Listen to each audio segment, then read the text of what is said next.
Hello everyone, this is Ali Sharifara and this video is part of the Introduction to Programming Using Java series. Today I'll be talking about loops. Almost all the programming languages provide a concept called loop. The concept of loop is almost the same in almost all of the programming languages. However, we will verify loops in Java, and specifically in this session we will be talking about two different loops. One of them is for, the other one is while loop. Let's start this session by asking these questions. What is a loop? And why we need to use loops in our programs? Well, a loop is a sequence of instructions that is repeated until a certain condition is reached. In other words, a loop helps in executing one or more statements up to a desired number of times. For example, when you are displaying numbers or number from 1 to 100, you may want to set the value of one single variable to 1 and display it 100 times. And in every iteration, we can increase its value by 1. Just imagine if we didn't want to use loop for such programs, we had to write 100 print statements. Alright, so without further ado, let's write this small program to understand the importance of loops, and after that we will discuss about how they work. Let's head over to the IDE. I'm going to create a new class. I name it as loops.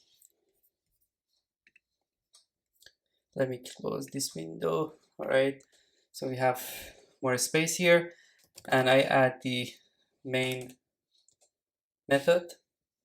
Alright, so now I'm going to use a loop, and after that I will explain it how it works. First of all, I need to declare a variable. I name it I, and after that I write here while I is less than 100, open and close the braces here, and we want to print I. Also, we need to update the variable. Alright, so if I run this, we will see that the result is 0 through 100. Alright, so here is the result. It starts printing from 0 until 99. So I will explain why it's 99.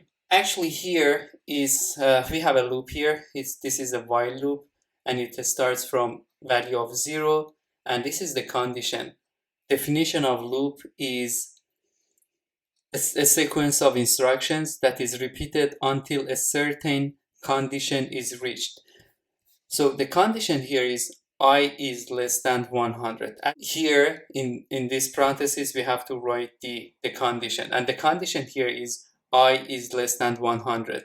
And what we want to do until this condition is reached, we want to print I, and every time we update the value of I by writing I++.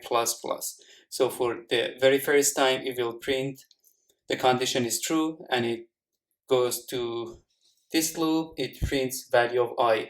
For the first time the value of I is 0. In the next line we add 1 to value of I, so it will be 1. And it goes back to the condition, and it checks the condition again. Is 1 less than 100? Yes. So print the value of 1. And we add 1 to I, so the new value will be 2. And again we check the condition. Is 2 less than 100? Yes. Alright, so we do this comparison until condition will be false, right? So until 100 is less than 100. So in this example, the last value of I will be 100, so the condition is false. And if the condition is false, then it goes to the next line after the closing brace in the loop. In this example is right here. So we have nothing after the while loop, and the program stops. Alright, so let's change this program and we want to ask user to enter an integer n. And after that, we want to print all the integers from 1 to n. N is the number that we want to get from user.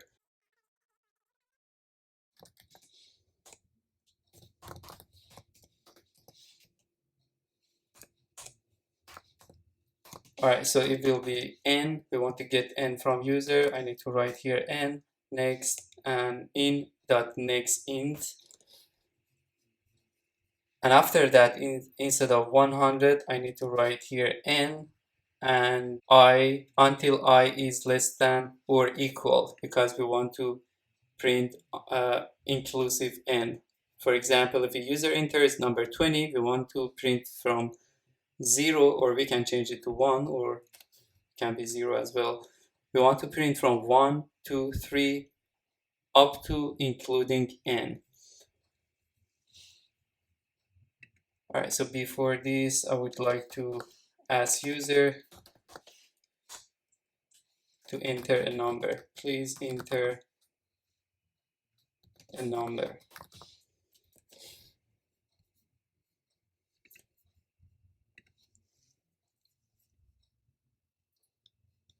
Okay, so here is asking enter a number. I'm going to enter number 20. And as you see here in the output, we have 1, 2, 3, up to inclusive number 20. And it also works with any number. If I enter 1000, we will see that it starts from number 1 up to inclusive 1000.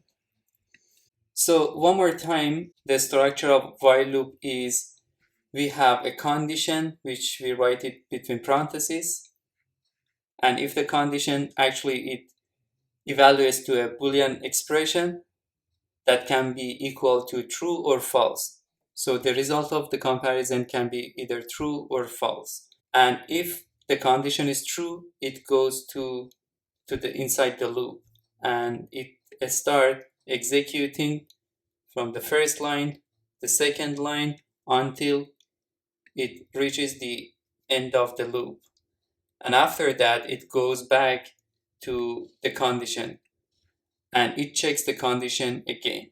So just imagine if I comment this line, if I don't update the value of I, what would happen?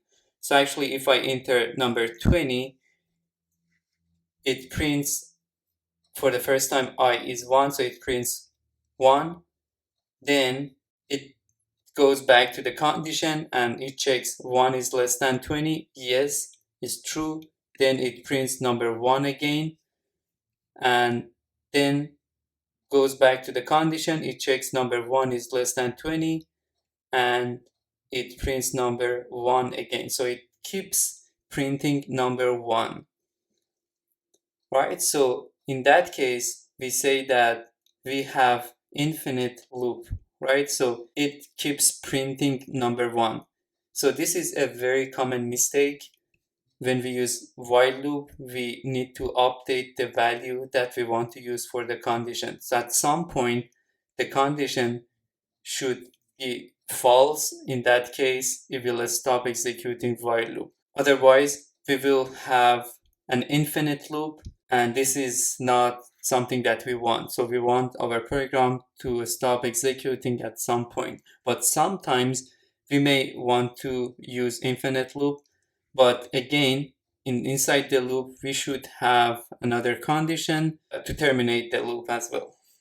So when you design a while loop, you need to make sure that the loop will terminate exactly when needed, not before and not after.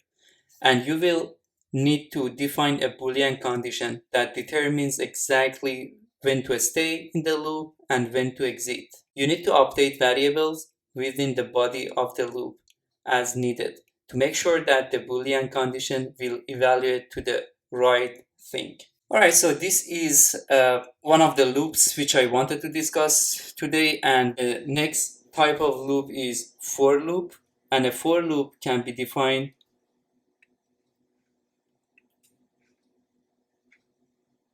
in this way. Let me delete these few lines. If I want to write the same program, printing from number 1 until 100, I can write it in this way. So this is the syntax. For I need to declare a variable. By convention, we use I is equal 0 if we want to start from 0. I less than, this is the condition, is exactly the same condition that we had in while loop. We should write the condition here until I is less than, let's say 100, I plus plus, and this is the update. So for loop has three parts and we separate them by semicolon. The first part is the declaration and initialization of the variable or loop variable, and the second part is the condition, and the third part is the update. And similarly, we can create a block of code by using opening and closing braces. All right, and all I need to do here, I need to print the value of I. But we don't have to update it in the block, in the body of the loop. We don't have to update the value of I because here we have updated, we have added I plus plus. As you may recall, I plus plus is equivalent to I is equal I plus 1. If I run this, we should see exactly, let me change it to less than or equal 100.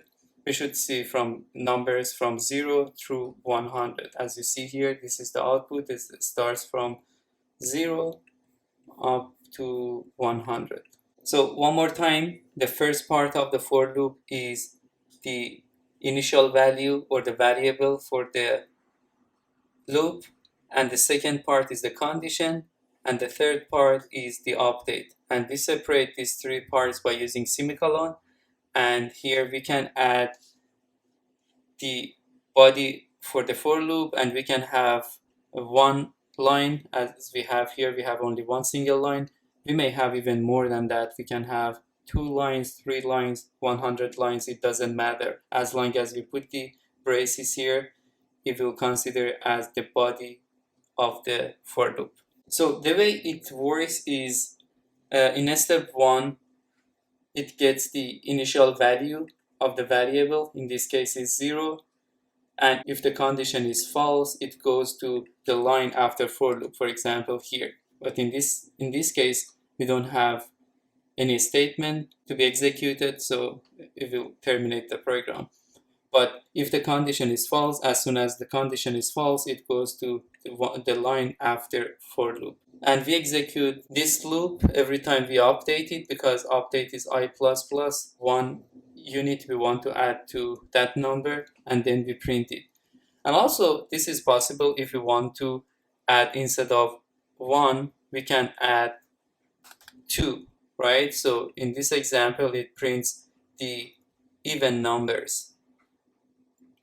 So all the numbers is even 0, 2, 4, 8, 6, 8, 10, 12, up to 100, right? So because we have incremented by 2 the variable of the for loop. And also, this is possible that we can count downwards instead of adding to the loop variable. This is also possible. We can count downwards instead of start from 0 up to 100. We can change this condition. So let me start from 100. So 100, I is until I is less than 100, right? So I'm going to change this condition until I is greater than or equal or just greater than 0. Then instead of I plus plus or I plus 2, we want to decrement, so it will be minus equal 2. So every time in each iteration we want to subtract 2 from the variable, right? So it starts from 100 in the first iteration. For the second iteration, it will deduct 2, so it will be 98. It will print 98. In the next iteration, 98 minus 2 will be 96 until the condition is false, and then it goes to the next line after this for loop, which we have nothing after that. So we should see it starts from 100, 98, 96 until number 2. And if we want to include 0, we can add equal sign here. So the condition is until 0, inclusive 0, until I is greater than or equal 0. All right, so we have 0 in the output as well. All right, so another example that we can write with for loop is we can write a program, we can ask user to enter a word, and then we can print each letter or each character of that word on a separate line.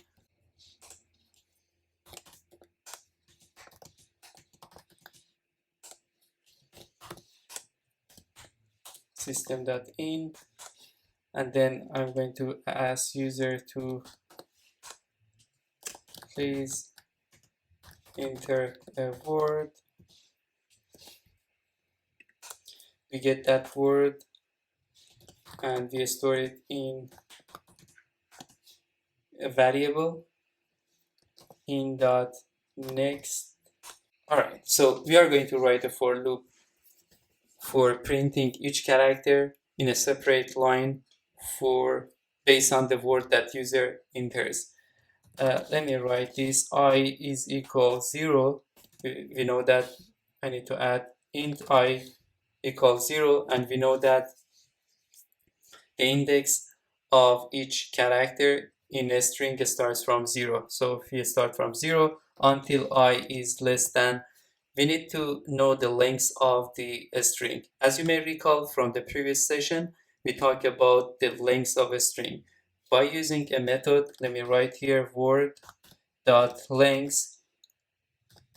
we are able to get the length of the string. And then I plus plus.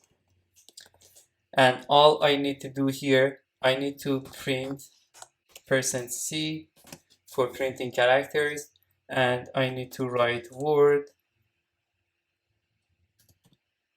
Another function or another method that we have used is character add. We want to access to the specific index of a word. So I write here I, and what it does here, for the very first time I is 0, and then we want to get the character at position or index I in word. So actually it depends on what user enters. Let me run this. If I enter Java, we can see that every single character has been printed in a separate line, Java. If I rerun this again,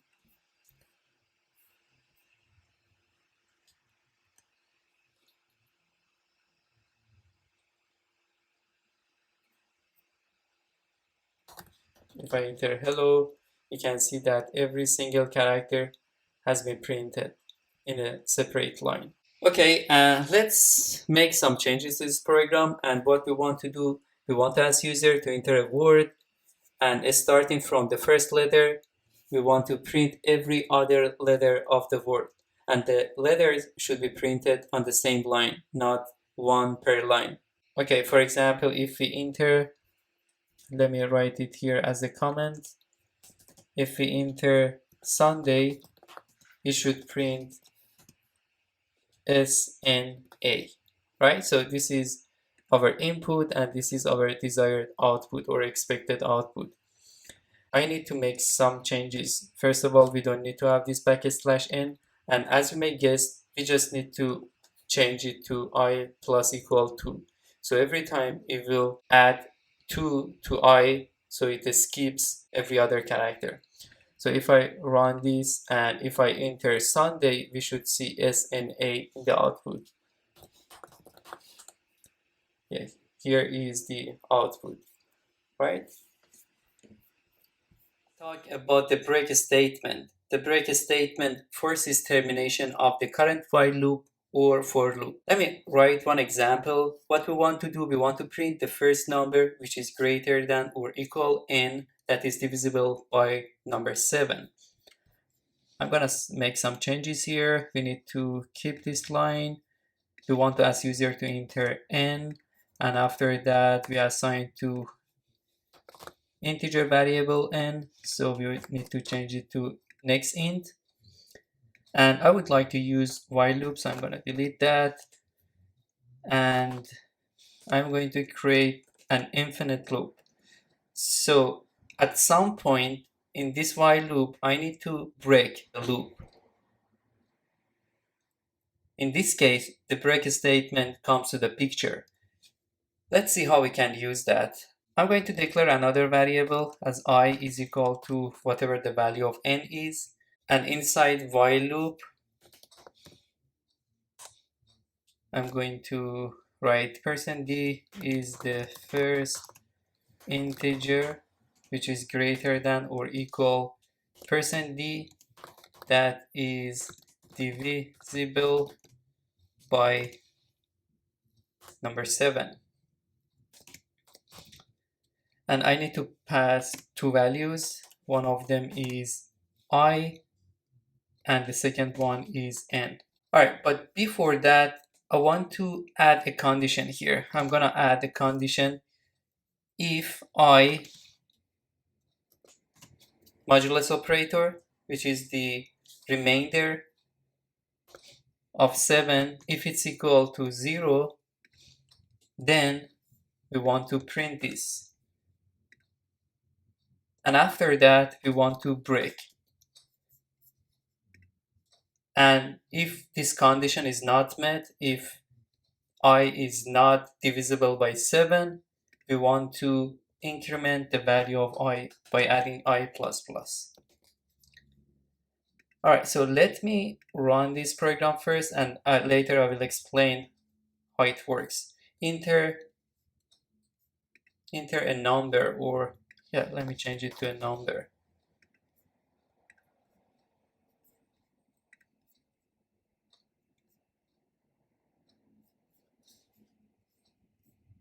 I enter 30, and 35 is the first integer which is greater than or equal 30 that is divisible by number 7. And after that, it breaks. So what happens when the program reaches here? When the program reaches this line, it will stop executing the while loop or the loop that we are in. So the next line after while loop is right here, this line 19. So the execution will go to line 19, but we don't have anything after that, so it terminates the program. Let me run this one more time. And by the way, we can change this number to play with different numbers. For example, I can change it to number 13, and here as a message, I would like to change it to number 13. And if I run this, and this time I'm going to enter number something like 67, and 78 is the first integer which is greater than or equal 67 that is divisible by number 13. So this is the application of break in while loop or in a loop. We also, in the same way, we can use break in for loop as well. There is another statement that we can use inside a loop. Either it can be for loop or while loop, which is continue. The continue statement skips the rest of the body of the loop and goes directly to the next iteration or to termination. Let's write a program to learn about the continue statement. We want to write a program to print numbers between 1 and n that are divisible by number 13. Okay, so I'm going to use, this time I'm going to use for loop. So I delete these few lines here, and I don't need I here. For int I is equal 0. If we want to start from 1, we start from 1, or 0, we can start from 0.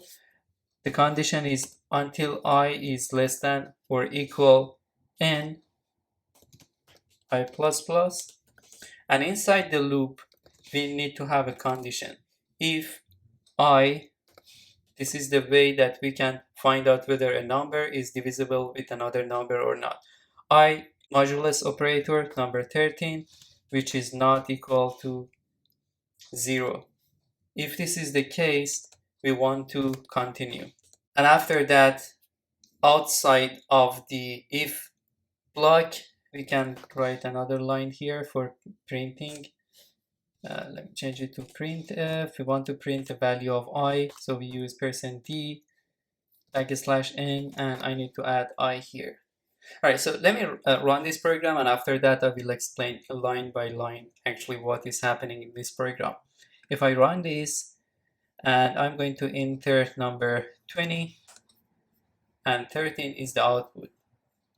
Let me enter different number. I'm going to enter number 50 this time, and we got 13, 26, 39. All right, so actually what is going on here?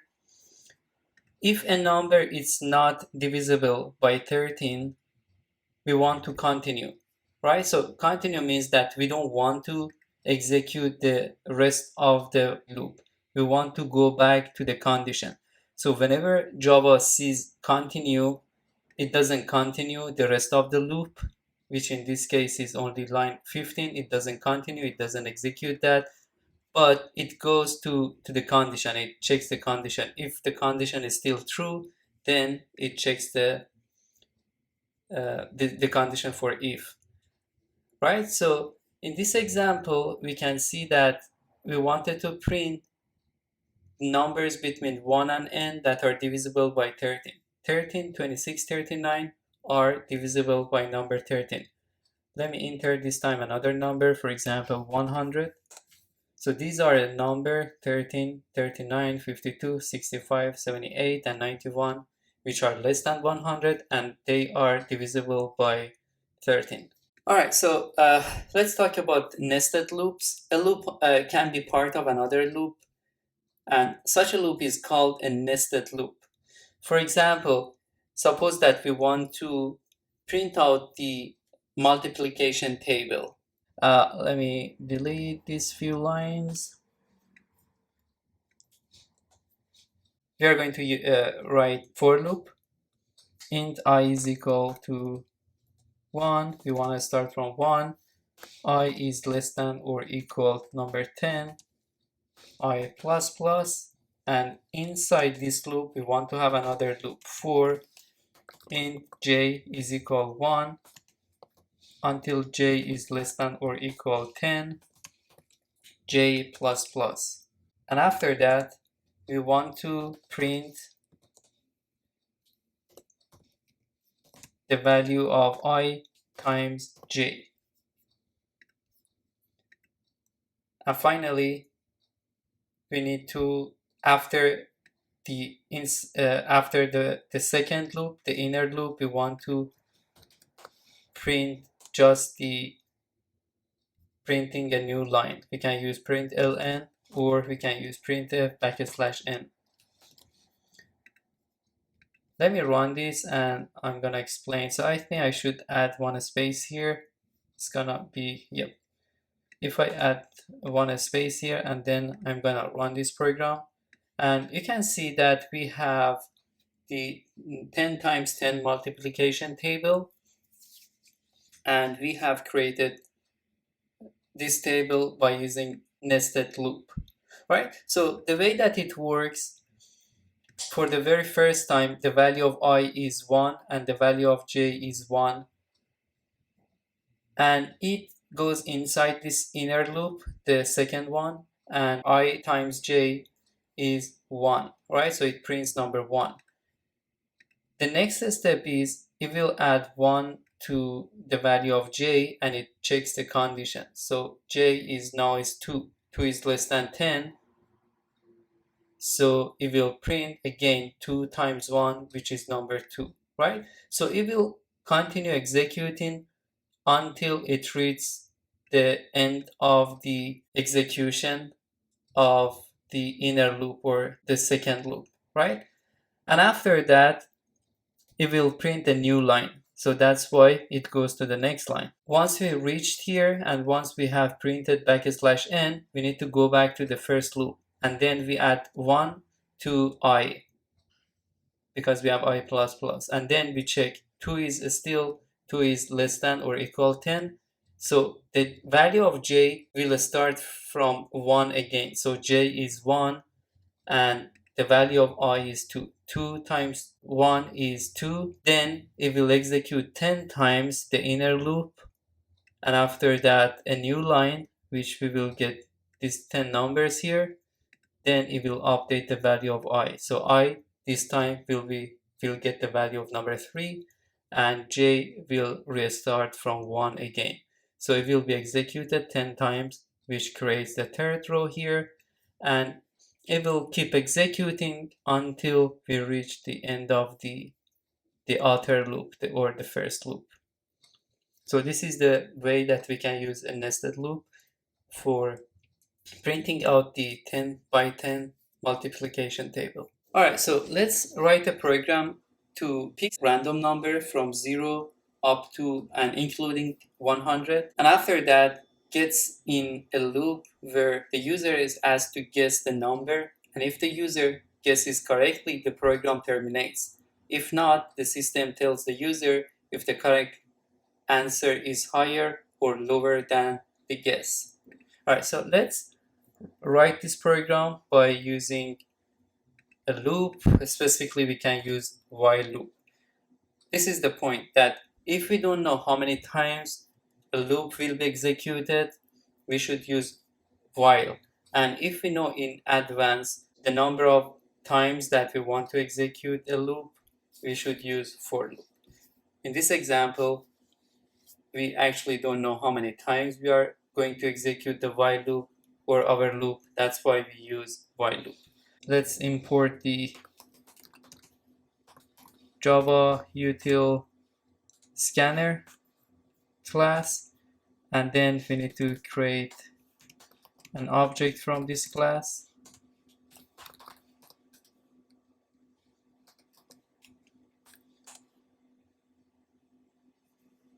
And after that, I use another package in Java, which is, the name is random. As you see, it's in java.util.random. We need to import it. IntelliJ IDEA has imported random class for me. So I just need to declare another object, or one object from this random, new random,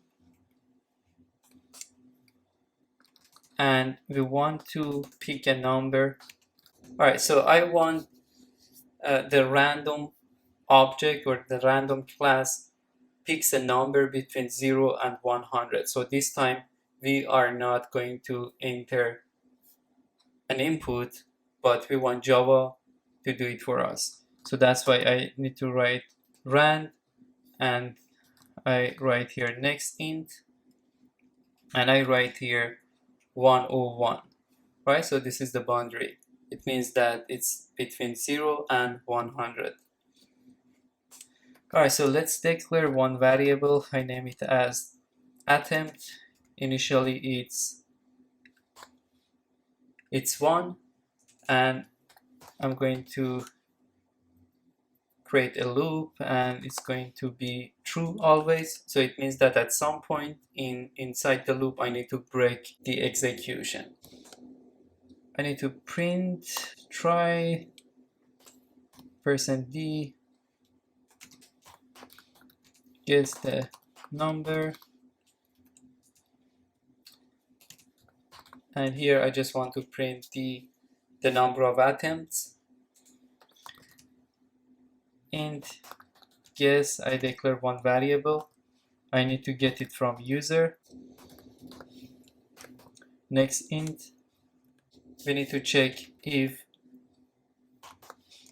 guess, the number that we get from user, if it's equal to pick, the one which has been generated by Java.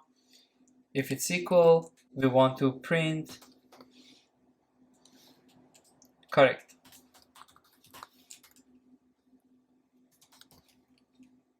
And if it's not, else if the guess is less than pick, we want to print go higher,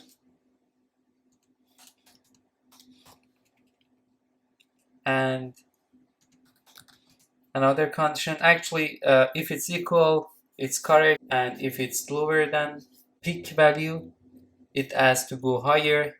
So simply there is only one condition, which is the number is higher than the peak number. So we need to ask user to go lower.